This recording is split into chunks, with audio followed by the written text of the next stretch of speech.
The San Francisco Giants dropped the opener of a three-game series versus their division rival, the Colorado Rockies, by a final score of 5-4, a one-run loss, which, of course, on the year has been very surprising for the Giants to lose these kind of games because of late we have been the best team in baseball in one-run games. I believe our record is like 27-10 or something like that. And so, what made this game really frustrating is that, the Giants were out to a 4-2 lead, and, you're feeling confident in our bullpen, being that they have shown this year that they can lock it down and, pitch deep into games for us and help us to get the victory. And unfortunately, in tonight's game, the bullpen imploded and gave up that 2-run lead.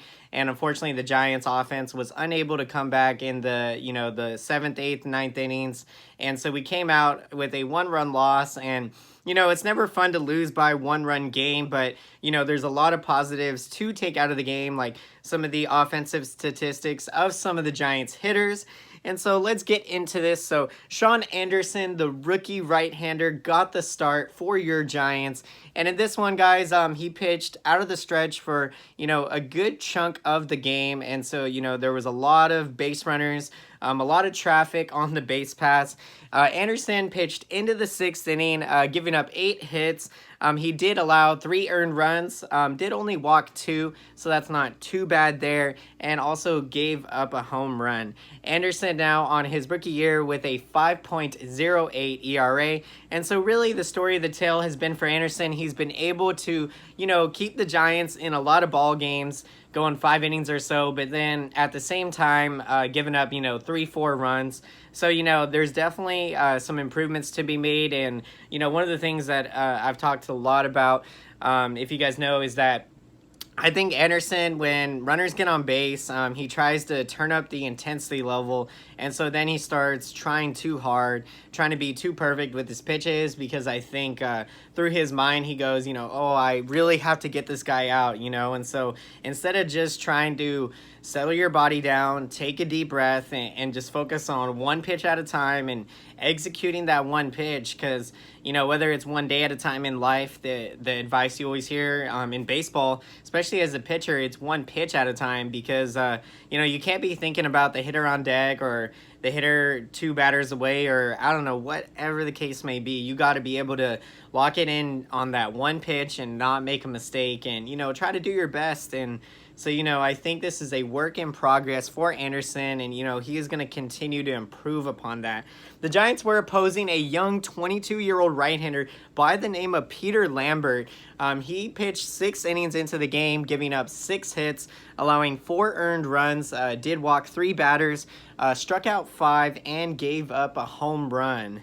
And so, guys, to get into those offensive statistics, Buster Posey got on base twice in the game. He went 1 for 3 with a walk, and he is now hitting .259 on the year. So we're starting to see Posey turn things around. Hopefully he can get into another hot streak that will be able to carry us deep into the month of August and trying to push for that National League wild card. And then, of course, we had Scooter Gennett, guys, the big acquisition. And if you go on my channel, you can see a video on that trade if you want to hear more insight into my perspective on the Scooter Gennett trade. But he gets his first start with the Giants. He goes 1 for 4. He's now hitting .219 on the year. Of course, that's a small sample size, and especially when you consider that Scooter Gennett was battling through injuries earlier in the year. So the batting average and whatnot, you can kind of throw that out the window. It's a clean, fresh start here with the Giants, here with the team competing for the playoffs. So you definitely believe that there's going to be a new fire, a new intensity burning inside of Scooter Gennett, excitement of what's to come into the future. Steven Duggar, guys, Dougie Fresh, we see him again for the first time in quite some time. He went down to Triple A after he started to struggle earlier in the year, and so he was able to go down there, make some adjustments, and so called him back up, and he had a great game, going 2 for 4, scoring 1 run, now hitting .238 on the season. Austin Slater, he continues to have good at-bats. Again, another story with him. He came up, he was red hot after being called up from Triple AAA Sacramento. Then he continued excuse me, sorry, he continued his hot streak after being called up, but then cooled off for a period of time. And so hopefully, again, he's going to turn things around here. Slater goes 1 for 2 with 1 RBI, gets on base twice as he has a walk in the game. He is now hitting .261 on the year. Stephen Vogt, guys, I believe in Stephen Vogt. I believe in Stephen Vogt. He goes 1 for 1 in a pinch hit appearance. He's now hitting .291. And the thing to be said about Vogt, I absolutely love the at-bats we're seeing out of him, whether he's giving Posey a day off and starting behind the plate, or a hitter that you're calling off the bench. You know, he's a big threat, got power in there. And also, we've seen him play the outfield this year, and I do believe he can play some of the infield positions. So Stephen Vogt has been extremely versatile and extremely valuable to this Giants ball club. And so, guys, we are going to get into the scoring of how the game played out. In the bottom of the second inning, the Rockies would get on the board thanks to catcher Tony Walters' RBI single. That would give them a 1-0 lead. As we go to the bottom of the third inning, a hitter that we have seen cause a lot of trouble to the Giants, especially when he first got called up, and that is Trevor Story. If I can remember correctly, in his first 15 to 20 games with the Rockies, he hit an astounding 7 home runs. And so, you know, what a phenomenal player he is. He's a tough hitter to get out. He hits a home run, a solo shot in the bottom of the third inning. That was his 23rd home run on the season. That gave the Rockies a 2-0 lead. And then now, as we go to the top of the fourth inning, your Giants would answer as Brandon Crawford. He would beat out a double play ball. So getting an RBI on the play, the Giants would end up having to challenge the call. But upon further review, he was safe, and a run came in, and we cut the deficit down to 2-1.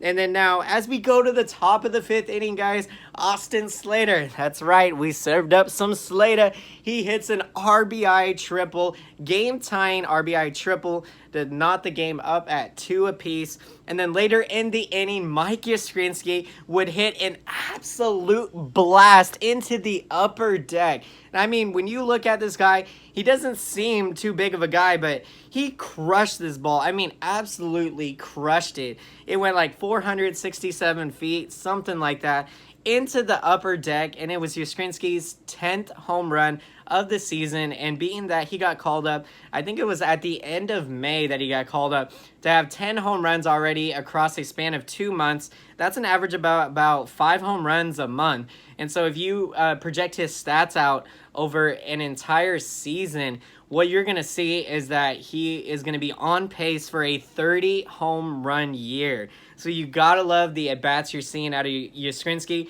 It's been a huge welcome addition to this team, a huge surprise that I don't know that Farhan Zaidi was counting on this type of production prior to the season. But that's what's awesome about the game of baseball, is that, you know, you have guys breaking out here and there, and you know, when a player that has battled through a lot like Yastrzemski has in the minor leagues, and I'm not sure what the Orioles were thinking letting Yastrzemski go, never giving him a chance to be on their roster. You know, but again, good news that he fell into our laps, and, you know, now we're reaping the benefits of that. And so at that moment in the game, we were feeling good. The Giants had a 4-2 lead. Now, as we go to the bottom of the sixth inning, I believe Anderson was still in the game at that time. He allowed the leadoff guy to get on, and then in came Sam Selman. And he was making, I believe it was his debut or his first or second game here. But Sam Selman, he wound up giving up a 2-run home run to Ryan McNann. It was his 12th home run of the year, and so that knotted the game at 4. And then as we go to the bottom of the 7th inning with Reyes Maranta coming in. Now, Maranta, you know, he has had his struggles this year, more so than what we've been accustomed to seeing with Reyes Maranta, but he gives up the go-ahead run in the 7th inning on a Ian Desmond RBI double. That would give the Rockies a 5-4 lead, and of course, at that point, the Giants would not able to get to the Rockies bullpen, so we dropped the game by 1 run. And so wanted to also get into the pitching side of things for your Giants. So after the 5 innings from Shaun Anderson, we saw we saw Sam Selman pitch 1 inning, give up 1 hit, did allow a run, only walked 1 batter, and had 1 strikeout. Reyes Maranta, he would only pitch a third of an inning, giving up 2 hits, 1 earned run. He would allow 1 walk, still with a very impressive 2.79 ERA on the year for Reyes Maranta. And then in came Andrew Suarez. Good to see him back up from AAA. He's going to be, I believe, the long man out of the bullpen, and maybe potentially we'll see him get some starts down the stretch. That remains to be seen. But he went an inning and 2/3, allowing 1 hit. He did not allow an earned run, struck out 2 batters, and now has a 9.42 ERA on the year. And so, guys, as we look ahead to the future, to the San Francisco Giants' next game, Game 2 of the series, the Giants are going to be sending Madison Bumgarner to the hill, and he is going to be opposing 27-year-old right-hander Jon Gray of the Colorado Rockies. So, again, this is going to be a huge game, as every game is huge down this stretch, as the Giants are trying to chase after that last wild card spot in the National League. I believe we're like 2.5 to 3.5 games out right now, so it is definitely doable. Just got to take it one day at a time. And so, guys, I hope you enjoyed this video. If you did and you made it all the way through to the end, be sure to smash that like button. I very much appreciate all the feedback from you guys. And so comment down below. I'd love to hear your opinion and your perspective on all things San Francisco Giants. And also, what are your guys' thoughts with the trade deadline having passed? Madison Bumgarner is still a member of this team. Do you think that he will get his big payday and contract extension in the offseason? I would love to hear your guys' thoughts. And also, of all the other trades we made, did you like the acquisitions? Do you think that not only will they be beneficial, you know, on this current team as constructed, of course, like with a Scooter Gennett, but also building into the future to have a competitive team, you know, year in and year out that can fight for the playoffs? And so that's going to be so exciting. And so until next time, guys, I will see you again. Thank you so much for watching, and have a great day.